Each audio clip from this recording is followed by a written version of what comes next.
పరిమళము నీదేనా నాలో పరవశము నిజమేనా బొండు మల్లి పువ్వు కన్నా తేలికగు నీ సోకు రెండు కళ్ళు మూసుకున్నా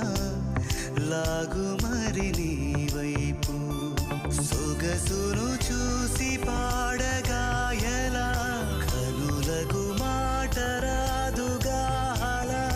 వింతల్లోనూ కొత్త వింత నువ్వేనా ఆ అందం అంటే అచ్చంగాను నువ్వే ఏ చిలిపి